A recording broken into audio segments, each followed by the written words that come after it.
Welcome to episode 25 of the Air Hug Community Podcast.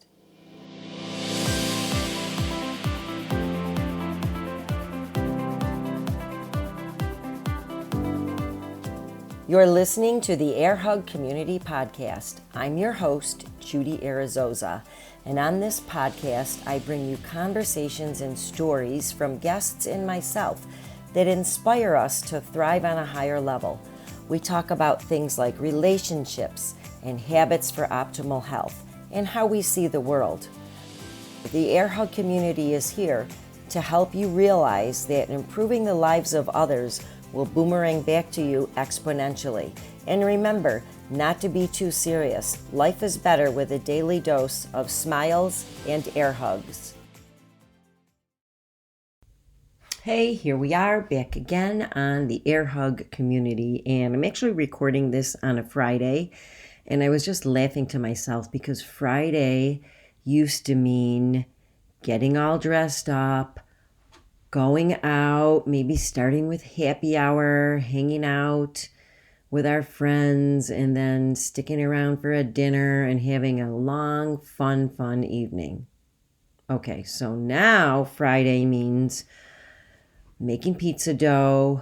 What kind of pizza are we going to make? Do I drink wine or not? And I want to go to bed early because I'm going to get up early and be productive. Oh boy, life has changed. So it's not just the pandemic, but I think it has something to do with the stage of life. But anyways, I digress.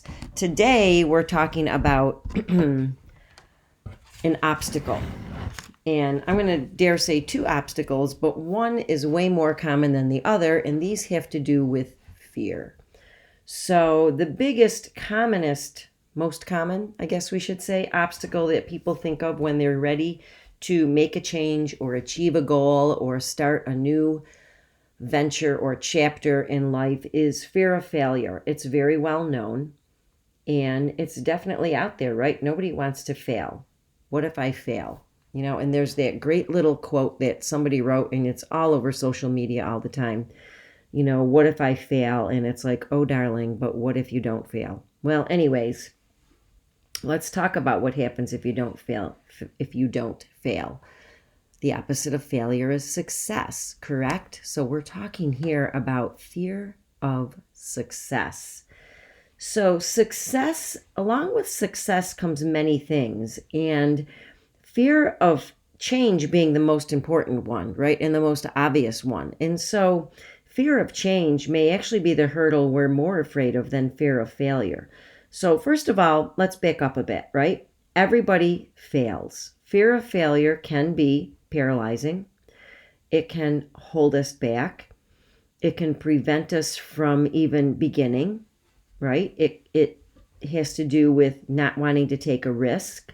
And it can actually keep us from taking steps towards a goal, right? But there's a lot of common antidotes for fear of failure, you know, and the first one being facing that fear and not letting it take over. It's just, it is a change of mindset and turning failure into success. And of course, there's always those points that are brought up quite often that, you know, before you can have success, you must have failure. And failure means you're getting closer to success. Okay, so I'm going to switch angles on you here. We're going to talk more about the actual fear of success, because while it seems counterintuitive, it's actually just as paralyzing as fear of failure. So it may be more subtle. It's definitely harder to recognize, but it's also much more real than you can imagine. So why is this an important topic?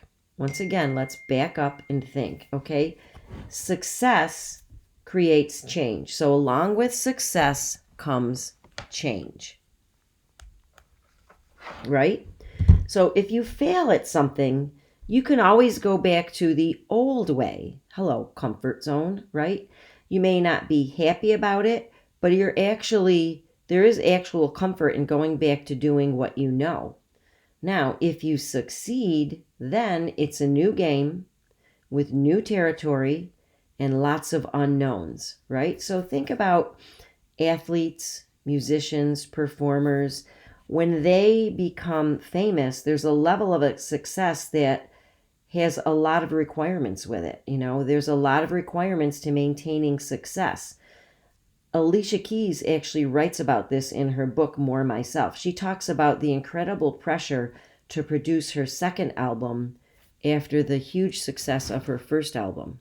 And there are several famous athletes who have blown all their money because they were not ready or didn't even have skills to handle the money and the social pressure with what came along with their success. They also didn't know how to handle their lack of privacy or their perceived expectations and lifestyle changes. So these are all things that come with success, and many people deep down actually can sense that these things are going to happen, and they actually fear them, and this may actually be what prevents them from taking the actions and doing the behaviors that will actually lead them to success. So now let's talk about regular people like you and I. We have fears, right? We have fears about what success might mean for us. We really do, even though we may call it fear of failure. Let's take the example of losing weight. All right, so there's definitely the fear of failure because we don't want to be the same old. But if we are, we're back in that comfortable area, right? Doing what we know, where we don't actually have to think about it because everything is automated. Now, what happens when we get to success? Well, if we have a very fast success, we haven't really learned new behaviors. And so we actually can fear success because we will have trouble maintaining it. Now, if we have learned behaviors and done this gradually, then we will be able to maintain it. So do you see what I'm saying? And this has been a real conversation that I have had with several women about fearing the success of being in a smaller body because they don't know how to live in a smaller body. And part of that has to come with the old notion that losing weight is doing it fast, and you're losing it without creating new habits. You're losing it with a temporary thought in mind, with a temporary diet. So once they hit that goal weight on that goal date, they don't know how to handle the success. And very often, this is where people actually do fail. So they have success followed by failure. So another thought can be, an example, is someone who's leaving a corporate job to become an entrepreneur. This can be very stressful, right? And on one hand, if you fail, okay, well, you have to save face and you're like, okay, I didn't do great, but you can always go back to the corporate world and resume another job. You have skills, right, that you can fall back on. It's comfortable. But if you're successful, now everything is different. You have to manage your own business. You have to set your own deadlines. You have to figure out when your tasks are done. You have to figure out how much money to spend in different areas of your business. It's uncharted territory. Then the other fear of success is actually, what will you be like as a person? And you might ask yourself, will I be a different person? Will my significant other and I still have the same relationship? Will I like the person I become? Will the increased pressure be too much for me to maintain, kind of like with that weight loss? But it's different because it's not the fast weight loss. It's just, will I be able to handle the pressure of raising the bar and keeping it up there? And then there's, of course, imposter syndrome. And so imposter syndrome is when you feel like you're not good enough to do what you just did and what you are doing. Because you had success once, does it really mean you're an expert? And so a lot of people face these fears and doubts. So especially when you have jumped up a level, when you've become an entrepreneur and you've had some success, or you've just done something and you've had some success in one way or another. These are much more common thoughts and beliefs than what people actually know. So if you have had these thoughts and beliefs, you are not alone. Many of us have had these thoughts, and I'm no stranger to them, I'll tell you that. Success has a bigger impact on more people. And so the ripple effect, if you think about the ripple effect, when you have success, is very far reaching, but along with that comes expectations. And so you have to wonder, can you handle it? And also with success comes more haters. Are you prepared to deal with scrutiny and judgment? You have to grow a little bit of a thicker skin, right? Do you want to do that? So a lot of this might actually be the reason for the self-sabotage. And I'm calling it self-sabotage because that's where you actually don't allow yourself to succeed because you have talked yourself out of it. Okay? So the thing is, if you fail, right, there's actually comfort in failure because you can say, well, I did my best. I have no regrets. But what if you believed that you actually did your best, but deep down you knew that you didn't, and the reason you didn't was because you're protecting yourself from change? Think about that.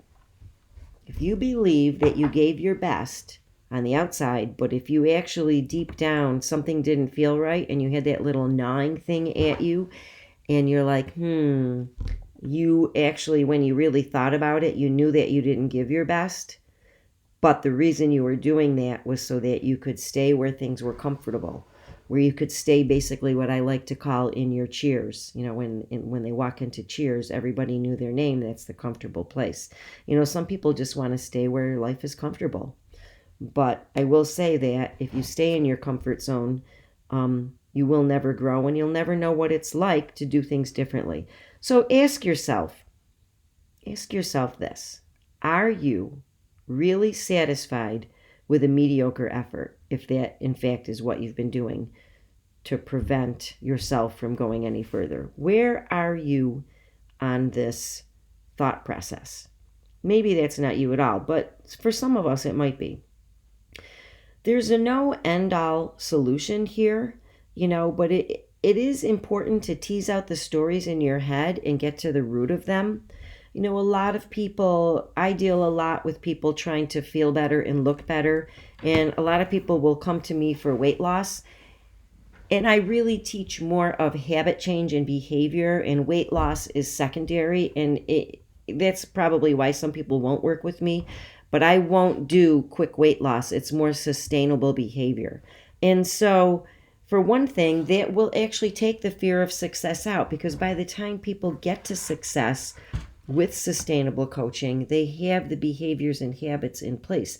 So they've gradually come out of their old habits and into their new ones, and their new automated habits are the ones that will actually serve them in their new success situation. So the next time you have a challenge, think through the fear of failure and think through the fear of success too. This is a way that you can look at your challenges with fewer obstacles and actually consider the obstacles for what they actually may be. Weigh the feelings in on how would I feel 1 year from now and 5 years from now if I stayed where I am or if I were successful. And think to yourself, where would I rather be in 1 year, in 5 years, right? Would you rather be comfortable yet miserable because you didn't grow out of this place and you're nowhere near your goal? Or would you rather be in a new place that might be different and it might be a little bit more challenging, but you've actually fulfilled your why? Speaking of why, this is a really good time to examine your why. You had really better vary. That doesn't come together really well. Let me back up a little bit. Okay. Take a good look at your why and make sure it's powerful enough to sustain you through the hard times, right? So, how important is it to you? What is your why? So, Darren Hardy likes to say the power of your why will power you to overcome your fears, be they success fears or failure fears. So, think about that. I'm going to tell you a little story about the power of why. And yes, I did borrow this from Darren Hardy because it's such a great story. So if you don't know Darren Hardy, he has a little blurb that you can subscribe to. And I think it's Daily Mentoring with Darren Hardy. And he pops in little things in your mailbox Monday through Friday. And they're like 1 to 7 minute little videos that are very inspirational and helpful. They just give you tips on things like your why and all sorts of things just for better living. So anyways, he talks about these two civilizations that were constantly at war with one another. One was a civilization that lived on the top of a mountain, and the other civilization lived in the valley. And so one day, the mountain people came down to the valley and stole a baby, and they brought it back up to their mountain civilization. Well, the valley civilization, the valley tribe people were outraged, and they were set on going to get that baby back and bring back one of their own back to their tribe. And so the problem was they had never been up the mountain. They didn't know the mountain trails. They didn't know how to climb a mountain. And they tried, and they would go and they would lose a trail, and they would get stuck, and they would turn around. And they tried several times, and finally they came back. They turned around and they said, you know what, this is impossible. We are never going to make it up that mountain. So as they turned around, they looked, and they happened to see in the distance a woman. And as she got closer to them, they realized it was the woman whose baby had been stolen. And as she got even closer still, they realized that she was carrying her baby. And so they asked her, they said, how could you have possibly gotten up that mountain? We have been trying all sorts of different ways, and we found it impossible to get up that mountain. And she looked at them and she said, it wasn't your baby. Now, if that isn't the most powerful why in the world, I don't know what isn't, right? I mean, the power of a mother's love is unconditional, obviously, and just a super example. But it's time that we actually take a look at our own whys for what it is we want to do. And if our why is strong enough, then we can actually work through our fear of failure and our fear of success, because we know that beyond a shadow of a doubt, our why is worth the effort. So it's pretty natural for all of us to have fears, either fear of success or fear of failure.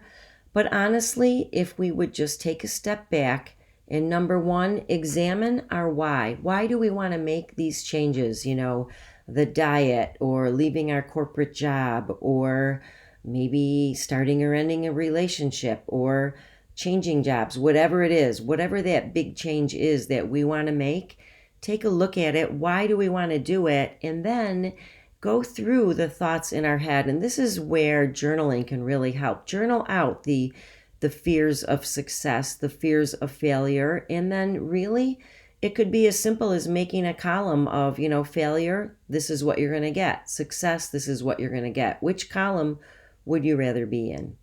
So although it sounds simple and very easily laid out, I know that it isn't, but it is something that we can aspire to do and work on if it's a powerful why for us.